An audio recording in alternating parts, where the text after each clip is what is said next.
Hello दोस्तों, स्वागत है आपका हमारे YouTube चैनल DSR स्टडी पोड में। तो आज हम बात करने वाले हैं क्लास 11th का जो चैप्टर नंबर 3 है, जिसका नाम है यायावर साम्राज्य। इस चैप्टर के मोस्ट इंपॉर्टेंट यानी टॉप 30 क्वेश्चन के 13 क्वेश्चन के बारे में हम बात करने वाले हैं। ठीक है, कौन कौन से आप लोग इस चैप्टर से इंपॉर्टेंट क्वेश्चन हो सकते हैं जो बार बार रिपीट हो रहे हैं और पेपर में आ रहे हैं। तो चलो वीडियो करते हैं शुरू और देखते हैं कि आखिर कौन कौन से प्रश्न होने वाले हैं। तो सबसे जैसे पहला प्रश्न है बच्चों कि आखिर मंगोल कौन थे, उनके जन जीवन का संक्षिप्त परिचय दीजिए। ठीक है ना। तो अगर अब बच्चों बात करें कि आखिर मंगोल कौन थे, तो पहला तो याद रखिएगा जो मंगोल था ना, वो अलग अलग यानी विभिन्न लोगों का एक समुदाय था। ठीक है ना। इसके साथ साथ इसमें कौन कौन से लोग आते थे, इसमें तातार, खीतान, मांचू लोगों से जो समुदाय थे ना, ये सारे लोग क्या होते थे, यायावर समुदाय में आया करते थे। यायावर का मतलब ही होता है घुमक्कड़, जो एक स्थान से दूसरे स्थान पे घूम घूम कर क्या करते हैं, भोजन एकत्र करते हैं, उन्हें हम कहते हैं यायावर। इसके साथ साथ इनका पश्चिम में इनका संबंध कौन सा था, भाषागत समानता होने के कारण तुर्की कबीलों से था। भाषागत जो है ना, भाषा समान होने के कारण इनका संबंध तुर्की लोगों से भी था, है ना। इसके साथ साथ कुछ मंगोल पशुपालक थे, यानी कुछ लोग क्या होते थे, पशुपालन किया करते थे, मंगोल जो जाति थी। और कुछ लोग जो होते थे वो शिकार किया करते थे, है ना। शिकार और पशुपालन, जैसे पशुपालन में क्या करते थे कि वो लोग भेड़, बकरियां और ऊंट जैसे पालतू पशुओं को पाला करते थे। संग्रहक का मतलब होता है इकट्ठा करना बच्चों, है ना। तो संग्रहक लोग क्या करते थे, पशुपालक कबीलों के आवास क्षेत्र के उत्तर में कहा रहते थे, साइबेरिया के वनों में रहते थे। और वे पशुपालक लोगों की अपेक्षा अधिक गरीब होते थे। मतलब कहने का मतलब जो संग्रहक होते थे ना बच्चों, या जो शिकारी होते थे, ये लोग थोड़े गरीब हुआ करते थे। और वहीं पशुपालक जो होते थे वो अमीर हुआ करते थे। जो शिकारी हुआ करते थे, ये संग्रहक होते थे, ये लोग क्या करते थे, कई बार पशुपालकों पर आक्रमण कर देते थे। और इसके साथ साथ जो शिकारी होते थे, इनका जो परिवार होता था, ये बेसिकली समूह में रहना ज्यादा पसंद करते थे, है ना। ये ग्रुप में रहना ज्यादा पसंद किया करते थे, है ना। और इसके साथ साथ ये तंबुओं में निवास करते थे। कहाँ निवास करते थे बच्चों, तंबुओं में। वे अपना जीवन निवास ग्रीष्म काल में पकड़े हुए जानवरों की खाल से उसका व्यापार करके क्या करते थे, अपना जीवन निर्वहन किया करते थे। तो दो समुदाय याद रखना, मंगोलों में दो समुदाय काफी ज्यादा इंपॉर्टेंट था। एक था पशुपालक समुदाय और एक था शिकारी समुदाय। चलो नेक्स्ट प्रश्न की बात करते हैं, मंगोल कबीले की मुख्य विशेषताएं बताइए। तो हमें बताना है मंगोल कबीले का आखिर विशेषताएं क्या क्या थी। तो पहला याद रखिएगा, मंगोल कबीले निर्जातीय और भाषाई संबंधों के कारण आपस में जुड़े हुए थे, परंतु उपलब्ध आर्थिक संसाधनों की कमी के कारण उनका समाज क्या था, प्रतिपक्षीय वंश से विभाजित था। मतलब कहीं ना कहीं आपको उनके समाज में क्या दिखाई देगा, प्रतिपक्षीय प्रणाली को दिखाई देगा, यानी प्रतिपक्षीय विभाजित था। धनी परिवार विशाल थे, यानी धनी परिवार विशाल होते थे, उनके पास अत्यधिक संख्या में क्या होते थे, पशु होते थे। और चारण के लिए, यानी चारण मतलब क्या होता है, पशुओं को चराने के लिए जमीन हुआ करती थी। और स्थानीय राजनीति में उनका बहुत ज्यादा दबदबा होता था, इसलिए उनके अनेक अनुयायी होते थे। अनुयायी का मतलब क्या होता है, बहुत सारे शिष्य हुआ करते थे। समय समय पर आने वाले जो कभी कभी प्राकृतिक आपदा, नेचुरल डिजास्टर आता रहता था ना, जैसे कि भीषण शीत ऋतु के दौरान क्या होता था, उनके द्वारा जो एकत्र यानी इकट्ठा किए गए जो शिकार होता था ना, और अन्य खाद्य भंडार क्या होते, समाप्त हो जाते थे। तो वर्षा ना होने के कारण घास के मैदान भी सूख जाते थे, इसलिए उन्हें चारागाहों की खोज को में क्या होना पड़ता था, भटकना पड़ता था, है ना। फसलें खराब होती थी, इन लोगों को अलग अपने पशुओं के लिए क्या होता था, पशुओं को चराने के लिए अलग अलग क्षेत्रों में भटकना पड़ता था। इसीलिए तो चैप्टर का नाम है यायावर साम्राज्य, जो भोजन की तलाश में एक स्थान से दूसरे स्थान पर भटकते थे।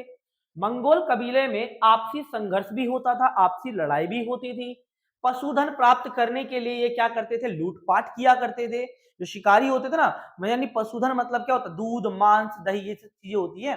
तो इन सब चीजों के लिए आपस में लड़ते रहते थे ये लोग, है ना। और प्राय ये परिवार समूह आक्रमक करने या आप अपनी रक्षा करने के लिए शक्तिशाली कुलों के मित्रता कर लेते थे। जो शक्तिशाली कुल या समुदाय होते थे, उन लोगों के साथ ये लोग क्या हो जाते थे, जुड़ जाया करते थे। तो इस तरीके का क्या था, मंगोल कबीले की ये है विशेषताएं।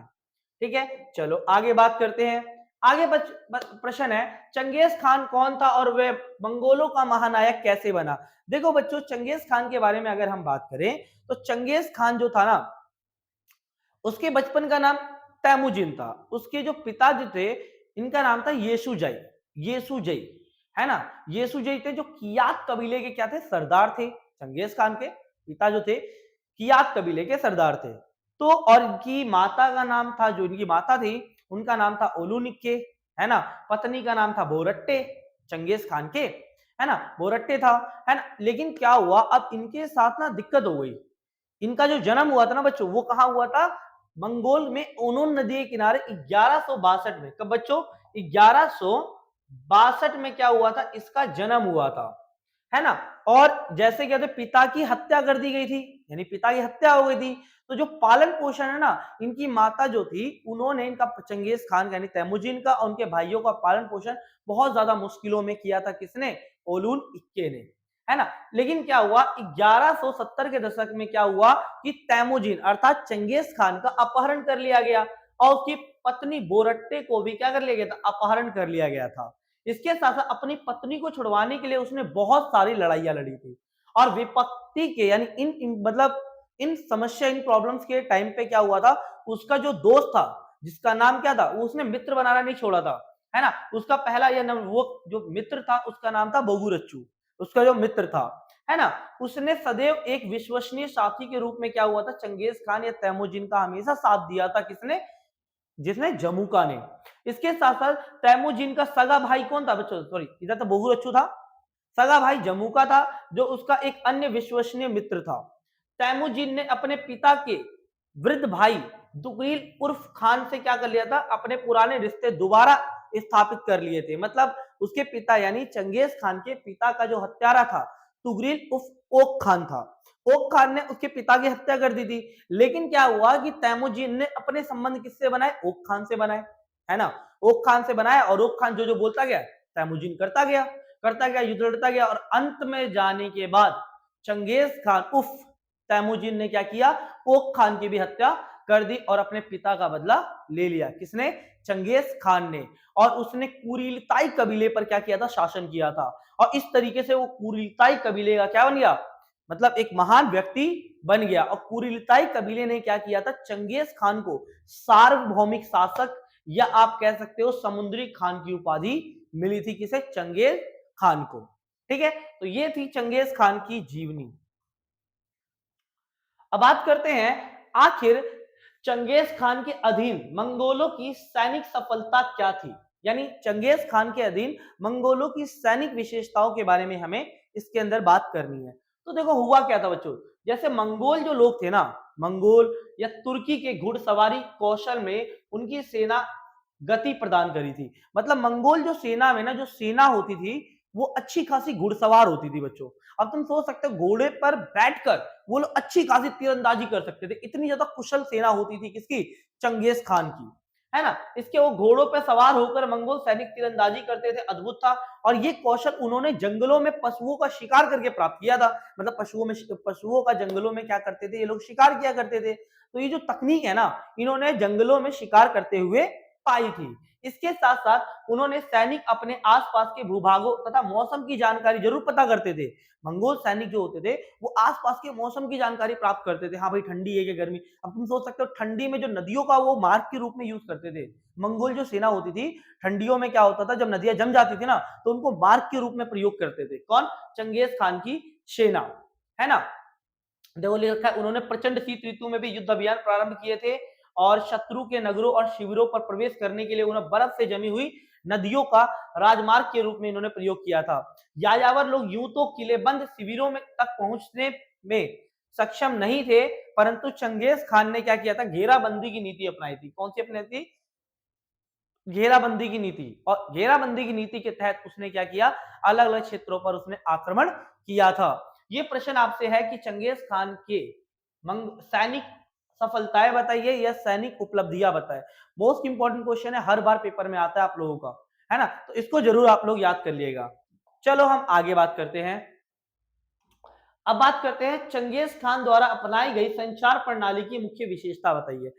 अब अगर बात की जाए, देखो बच्चों, चंगेज खान ने एक बहुत अद्भुत, बहुत बेहतर संचार प्रणाली अपना रखी थी, जिसे कहते थे मतलब चंगेज खान की जो संचार प्रणाली थी उसे हरकारा पद्धति कहा जाता था, है ना। हरकारा पद्धति पर क्या होता था कि एक घुड़सवार होता था और इसके आगे कुछ दूरी पर क्या होती थी, कुछ चौकियां होती थी, है ना।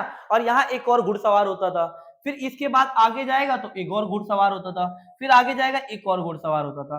तो ये क्या थी, एक संचार प्रणाली थी। क्या थी बच्चों, संचार प्रणाली। इसे हरकारा पद्धति कहा जाता था और ये चंगेज खान की सबसे तीव्रतम संचार प्रणाली थी। सबसे ज्यादा ताकतवर, सबसे तीव्रतम संचार प्रणाली कौन सी थी, हरकारा पद्धति थी। इसके साथ साथ इस संचार के संचालन के लिए मंगोल जो लोग होते थे ना, जो मंगोल जो लोग होते थे, वो अपने घोड़ों का जितना भी प्रॉफिट हो रहा है उसका कुछ भाग क्या करते थे, वो इस संचार प्रणाली पे मंगोल लोग क्या करते थे, खर्च किया करते थे, है ना। वो कुछ टैक्स दिया करते थे और इस टैक्स को क्या कहा जाता था, इसे कहा जाता था कुबकुर कहा जाता था। याद रखिएगा, कुबकुर, है ना। यानी मतलब यायावर जो, सॉरी क्या कहते हैं कि जो हरकारा पद्धति है संचालन के लिए जो लोग होते थे, ये लोग क्या करते थे, कुछ पे करते थे, कुछ पैसा दिया करते थे, इसे कुबकुर भी कहा जाता है। तो ये थी चंगेज खान की संचार प्रणाली। चलो आगे की तरफ बात करते हैं। अब बात करेंगे कि मंगोलों के यायावरी संगठन को किनके साथ व्यापार क्यों करना पड़ा, मतलब जो चीन, मतलब मंगोल जो लोग थे उनको चीन के साथ व्यापार क्यों करना पड़ा, है ना। और इस व्यापार ने चीन की अर्थव्यवस्था पर क्या प्रभाव डाला, हम ये बात करने वाले हैं। तो देखो बच्चों हुआ क्या, तो पहले देखो मंगोलों का यायावरी संगठन स्टेपी क्षेत्र के निवासी थे। जो मंगोल लोग थे वो स्टेपी क्षेत्र के निवासी थे और इस क्षेत्र में वर्ष में क्या होता था, थोड़े समय के लिए ही खेती की जा सकती थी, हर साल नहीं की जा सकती थी, थोड़े समय के लिए खेती की जा सकती थी। मंगोलों ने कृषि कार्य को ही नहीं अपनाया था, उन्होंने ज्यादा कृषि नहीं करते थे, ये लोग पशुपालन और शिकार ज्यादा करते थे, खेती इतनी ज्यादा नहीं करते थे।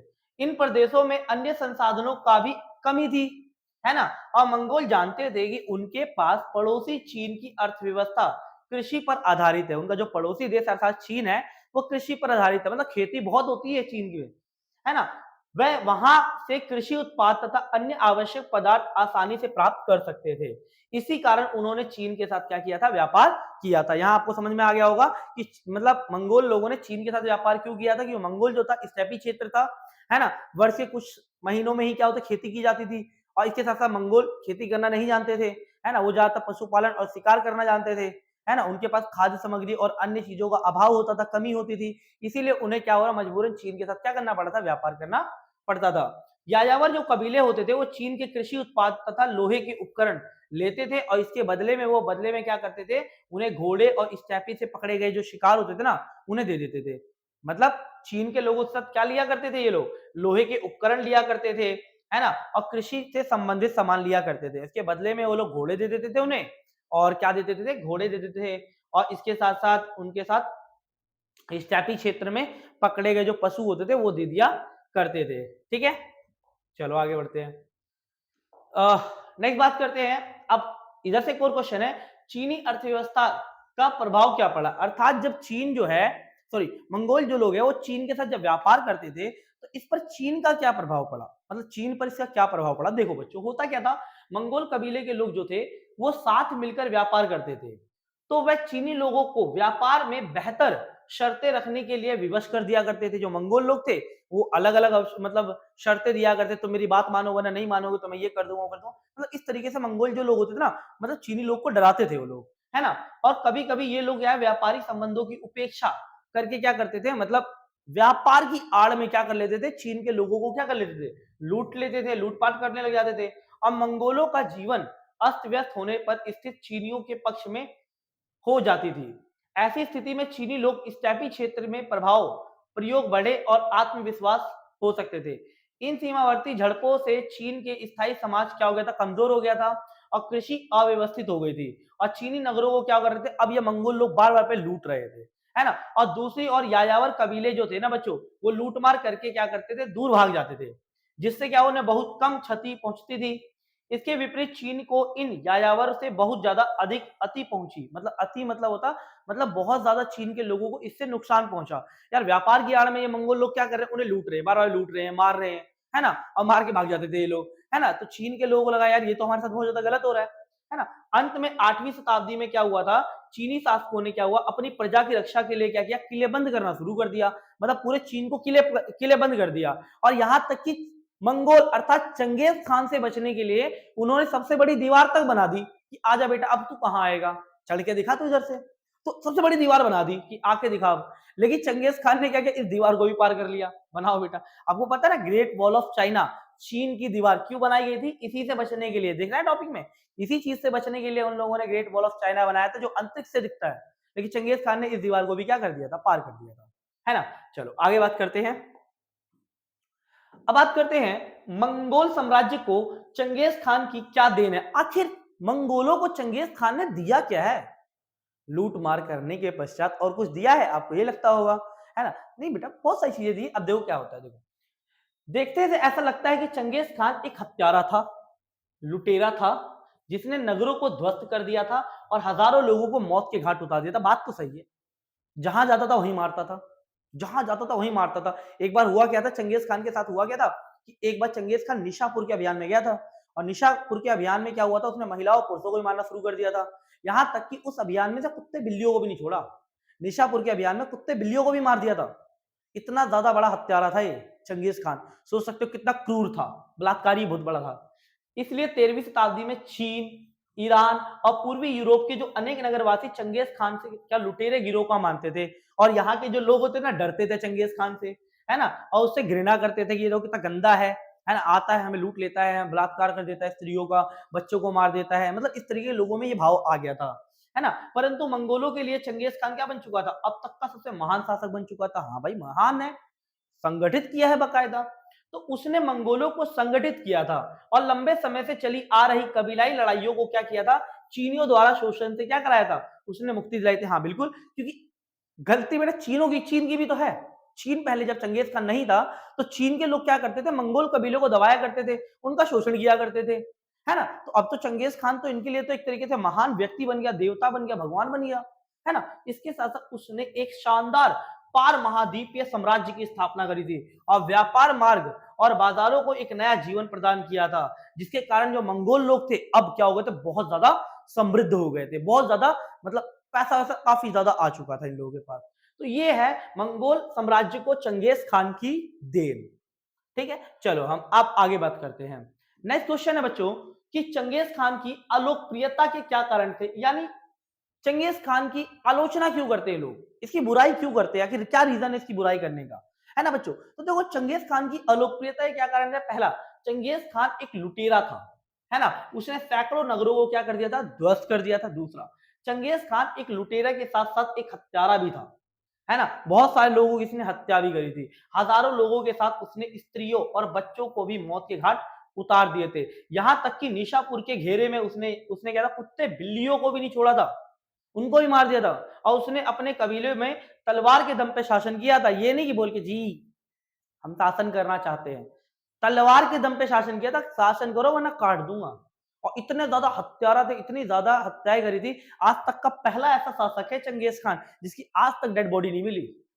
कहा जाता है इतिहास में कि जिस दिन इसको मारा गया था ना, जिस समय से काटा गया था, मारा गया था, उस समय ये कहा जाता है इसने अपने सैनिकों को पहले ही आदेश दे दिया था कि अगर मैं मर गया, इसका जो सेनापति था उसने अपने सेनापति को पहले ही बता दिया जहां मेरी मौत होगी, और मेरी मौत के बारे में किसी को पता नहीं चलना चाहिए। कहा जाता है कि जब जब इसको दफनाया गया था, दफनाते समय जितने भी सैनिक थे, है ना, उसके सेनापति ने उन सबको मार दिया था, और मार के क्या हुआ था, चंगेज खान के साथ ही दफना दिया था, और शायद वो खुद भी मर गया था। इतना ज्यादा वो था ना, खुद भी मर गया था। इस तरीके से चंगेज खान ही एक ऐसा व्यक्ति, आज तक इसकी डेड बॉडी नहीं मिली है। पता है मिल जाती तो लोग क्या हाल करते, इतने ज्यादा लोगों को मारा है इसने, क्या हाल करते आप लोग खुद ही जानते हो। चलो ठीक है, आगे की ओर बढ़ते हैं, बात करते हैं चार उल्लूस का गठन किस प्रकार किया गया और उल्लूस का संक्षिप्त परिचय दिया जाए। देखो बच्चों, चार उल्लूस का मतलब क्या होता है। चंगेज खान जो था ना, वो अपने चंगेज खान ने क्या किया था, अपने साम्राज्य को, कॉमन सी बात है, आगे बढ़ाने के लिए, है ना, मतलब साम्राज्य को आगे बढ़ाने के लिए उत्तराधिकारी के तौर पर अपने चार पुत्रों की नियुक्ति की थी। चंगेज खान के चार पुत्र थे, चगताई, तोलोए, जोची, ओगुदेई, ये चार पुत्र थे। और उसने अपने साम्राज्य को, जिन क्षेत्रों को जीता था, वो इन क्षेत्रों को अपने पुत्रों को दे दिया था, और इसी को ही कहा जाता है चार उल्लूस। अब चार उल्लूसों को क्या क्या दिया गया ये देखते हैं बच्चों। जैसे कि चंगेज खान का सबसे बड़ा पुत्र कौन था, जोची था, और उसे क्या मिला था, रूसी का स्टेपी क्षेत्र, है ना, रूस का स्टेपी क्षेत्र क्या हुआ था, इसे मिला था। परंतु इसकी दूरस्थ सीमा निश्चित थी, मतलब इसको बढ़ा नहीं सकता था, जो बॉर्डर था वो निश्चित था। इसका दूसरा पुत्र था वो कौन था? चगताई था। इसे तुरान का स्टेपी क्षेत्र मिला था और पामीर का पर्वत मिला था। ठीक है ना? और हाँ, और जैसे-जैसे वो पश्चिम की ओर बढ़ता गया, वैसे-वैसे उसका अधिकार और भी बढ़ता गया था। इसने साम्राज्य का विस्तार किया था। तीसरा चंगेज खान का पुत्र था जिसका नाम था, क्या नाम था? ओगुदेई, है ना?